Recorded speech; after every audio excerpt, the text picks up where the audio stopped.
অবৈধ সন্তান কিভাবে হবে একটু বলতে হইব। এটা যেটা সবচেয়ে বেশি মাসলার লাগে যা কিয়ামত হবে যে সন্দেহ আছে। আল্লাহ রাব্বুল আলামিন বলেন ওয়া ইন্নাস সাআতা লাআতিয়াতুন লা রাইবা ফিহা। স্বয়ং আল্লাহ বলেন কিয়ামত হবে, এতে বিন্দু পরিমাণ সন্দেহ নাই। এখন প্রশ্ন, কিয়ামত কখন হবে?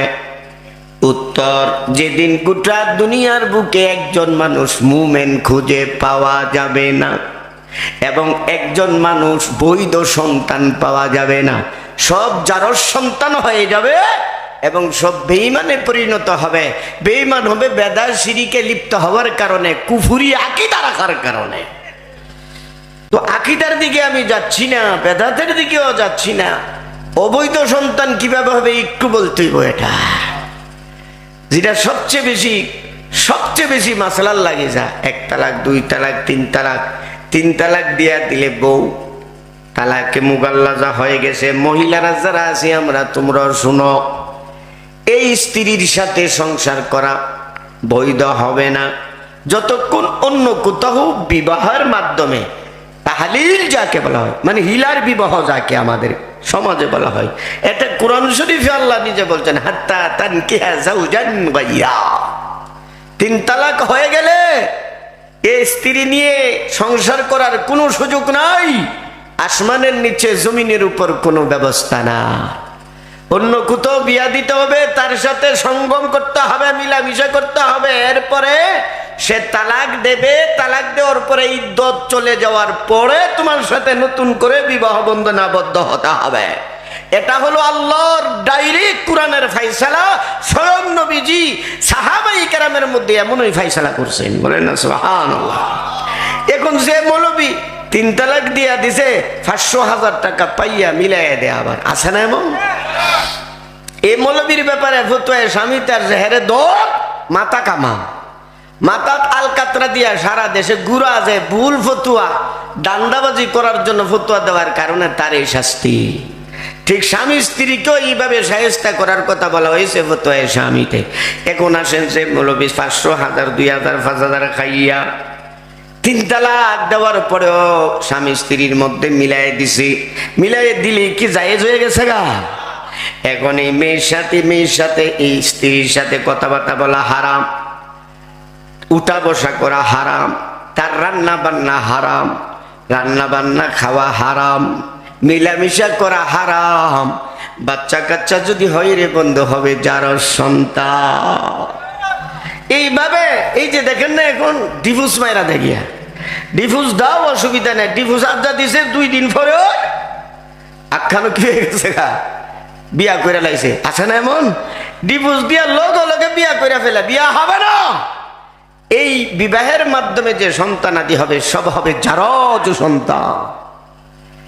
এইভাবে জারজ সন্তান বাড়তে স্বয়ং নবী মুস্তাদরাকে হাকিম কিতাবের 4 নম্বর খণ্ড 446 পৃষ্ঠা নবীজি বলেন ইয়াতি আলান নাসি জামানুন, আমার উম্মতে এমন একটা সময় আসবে, সারা দুনিয়ার যত আমার উম্মতি আছে মুসলমান দাবি করবে, নিজেকে মুমিন দাবি করবে, অথচ তার অন্তর থেকে ঈমান বের হয়ে গেছে এবং সে যার সন্তান, সে নিজেও কইতে পারে না।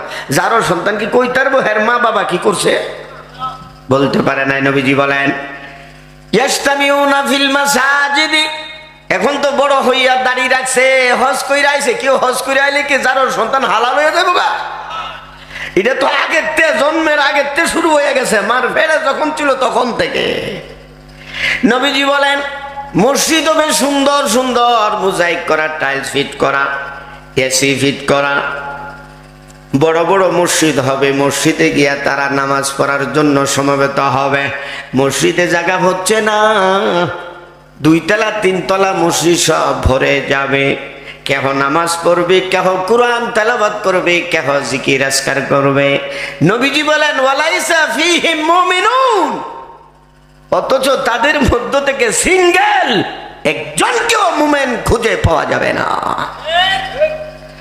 যদি না পাওয়া যায় যেদিন একজন মুমিনও থাকবে না, একজন বান্দা-বান্দী বৈধ সন্তান থাকবে না, তখনই কি হবে? কিয়ামত হবে। কিয়ামতটা হবে কখন? এর উত্তর হযরত রাসূল সাল্লাল্লাহু আলাইহি সাল্লাম বলেন, জিবরাইল আমিনকে আল্লাহ অর্ডার দিবেন, জিবরাইল সারা দুনিয়ার মানুষের মাঝে তুমি জরিপ লাগাইয়া আমাকে রিপোর্ট দাও, সারা পৃথিবীর বুকে কোনো একজন বান্দা-বান্দী মুমিন বা বৈধ সন্তান পাও কিনা। হযরত জিবরাইল আমিন লক্ষ লক্ষ কোটি কোটি ফেরেশতাদেরকে সাথে নিয়ে সারা দুনিয়ার মানুষের মাঝে জরিপ লাগাইয়া আল্লাহর দরবারে রিপোর্ট প্রদান করবেন। মাওলা গোটা দুনিয়ার সমস্ত মানুষগুলোকে আমরা তন্ন তন্ন করে খোঁজাখুঁজি করলাম, একজন কেউ বৈধ বা মুমিন পাইলাম না। আল্লাহ বলবেন, ও জিবরাইল, এখন আর আমি দুনিয়া টিকাইয়া রাখতে চাই না, দুনিয়া আমি ধ্বংস করে দেব। আপনারা বলেন তো, সূর্য উঠে কোন দিক থেকে? ডুবে। তো ডুবার পরে সূর্য কি বৈশা রয়েছে না চলতে রয়েছে? যদি বৈশা থাকতো তো খুব দিক দিয়ে উঠছে কেমনে? বুখারী শরীফের হাদিস, হযরত রাসূল সাল্লাল্লাহু আলাইহি সাল্লাম বলেন, প্রতিদিন সূর্য পশ্চিম দিকে ডুবার পরে চলতে থাকে। এমন একটা জায়গা আছে, ওই জায়গাতে যাইয়া আল্লাহর কুদরতি পায়ে সেজদা দেন। সেজদার পরে আল্লাহর দরবারে ফরিয়াদ করেন, মাওলা গো, আমি সামনের দিকে অগ্রসর হব কিনা, মানে পূর্ব দিকে যাইয়া উড়ুম কিনা। আল্লাহ অনুমতি দান করেন, বুখারীর হাদিস বলছি, অনুমতি দান করেন। তখন সে এই সূর্য সামনের দিকে অগ্রসর হইয়া পূর্ব দিক থেকে উঠে যায়। হযরত জিবরাইল আমিনের রিপোর্ট প্রদান করার পর, যেহেতু এখন দুনিয়া ধ্বংস করে দেওয়া হবে, সূর্য ওই জায়গায় সিজদারত অবস্থায় আল্লাহর দরবারে ফরিয়াদ করবেন, মাওলা গো, আমি সামনের দিকে অগ্রসর হব কিনা। আল্লাহর পক্ষ থেকে কোনো সারা শব্দ আসবে না, অনেকক্ষণ সময় চলে যাবে। অতঃপর আল্লাহর দরবার থেকে অনুমতি আসবে, ওরে সূর্য, যেদিক থেকে এসেছ সেদিকে চলে যাও, সামনের দিকে যাওয়ার অনুমতি না।